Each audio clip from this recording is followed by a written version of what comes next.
पहले तो मैं आपके चैनल का शुक्रिया अदा करता हूं कि आप हमें इंटरव्यू करने के लिए आए हैं।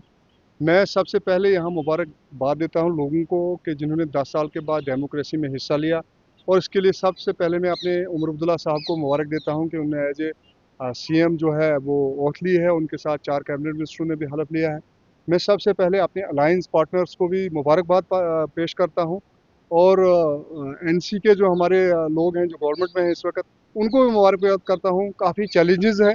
सबसे बड़ा मसला यहाँ जो होगा वो यहाँ जो उन्होंने हम बताया है कि हम यहाँ स्टेटहुड का जो मसला है, पहला पड़ाव तो हमारा हो गया। दूसरा हमारी लड़ाई जो रहेगी वो इस स्टेटहुड के लिए रहेगी। और यहाँ पर अनएम्प्लॉयमेंट के लिए जो हमें मैनिफेस्टो में बताया है, नौजवान जो है जिस तरह सूरज की तरफ देखते हैं उस तरह हुकूमत की तरफ नजरें लगाए हुए हैं।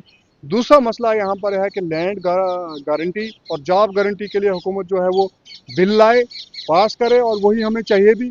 तीसरी बात जो है यहाँ पर सबसे बड़ी बात जो है कि जम्मू रीजन्स को डिप्टी सीएम मिला है। मैं यहाँ सुरेंद्र चौधरी साहब को भी, जम्मू के लोगों को मुबारक करता हूँ, और उमर अब्दुल्ला और फारूक अब्दुल्ला साहब को करता हूँ कि इतना बड़ा दिल दिखाते हुए उन्होंने जम्मू के मसावत और कश्मीर के मसावत को बराबर रखा है। और 3 मिनिस्टर यहाँ से लिए हैं। जावेद राना साहब को भी मुबारक करता हूँ, और अपने सतीश शर्मा साहब हैं उनको भी मुबारक करता हूँ। तो रहा ये सवाल कि हमारी संघर्ष जो है वो दूसरा पड़ाव जो है वो स्टेटहुड के लिए रहेगा।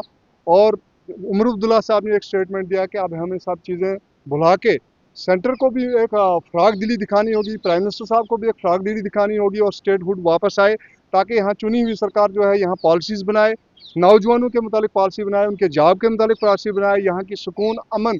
और सबसे बड़ा जो चैलेंजेस होगा हमारी सरकार को कि जम्मू और कश्मीर की यूनिटी, रियासत की इत्फाक और इत्तेहाद जो 10 साल में ब्रेक हुआ है, भरोसा टूटा, उसको बहाल करना है। एक आखिरी सवाल आपसे कि कांग्रेस के लीडर ये कह रहे हैं कि हम जो है ऑथ नहीं लेंगे तब तक जब तक जो है स्टेटहुड का जो है हम ये वापस नहीं लेंगे। एक अच्छी बात भी है, लेकिन ये अब सेंट्रल लीडरशिप ने क्या फैसला लिया है, उनका ये मानना है। कांग्रेस का ये शुरू से है, राहुल गांधी जी के हर बयान में आप इसमें आप देखते थे कि आपका पहला हक जो है यहाँ का स्टेटहुड है। और वो ये भी बोलते रहते थे कि भाई मैंने यूटी से स्टेट बनते हुए देखा है, लेकिन स्टेट से यूटी बनते हुए नहीं देखा है। तो हमारा कांग्रेस का स्टैंड जो है वो ऑल इंडिया लेवल पे है कि यहाँ पर स्टेटहुड बहाल हो, यहाँ का वकार, यहाँ की रिस्पेक्ट, यहाँ का जो प्रोग्राम पॉलिसी, नौजवानों का जो हक है वो यहाँ की सरकार चलाए, और नौजवानों को हक मिले।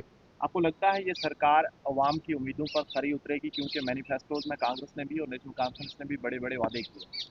मैं आपको बताऊं कि मैनिफेस्टो जो है जो जहां यहाँ निजी मसला इस पर बिजली है, स्मार्ट मीटर्स के मसले हैं, उस पर भी हमारी सरकार, राशन के मसले हैं, या नेशनल ये अपनी पॉलिसी जो है इसकी एजुकेशन पॉलिसी, फ्री पॉलिसी है, उस पर भी हमारी सरकार, जितने मैनिफेस्टो हैं आप देखते जाइए। थोड़ा सा अभी ये आज ही हल्फ लिया, लेकिन मैं आपको गारंटी से कह जाता हूँ कि हमारे मिनिस्टरों को, लोगों को भी तसल्ली हो गई थी। 10 साल जो यहाँ पर जबरिया कानून आते थे, जबरिया यहाँ पर नए नए फरमान, वो जो तुगलकी फरमान जारी होते थे, अब सरकार जो है असेंबली में एक बकश डिस्कस होगी, जिस जो भी मसला लाया जाएगा उस पर कम से कम बहस होगी, हर एमएलए बात करेगा, और जो लोगों के हित में बात होगी, रियासत के हित में बात होगी, मुल्क हिंदुस्तान अपने वतन के हित में जो बात है उस पर काम किया जाएगा। शुक्रिया।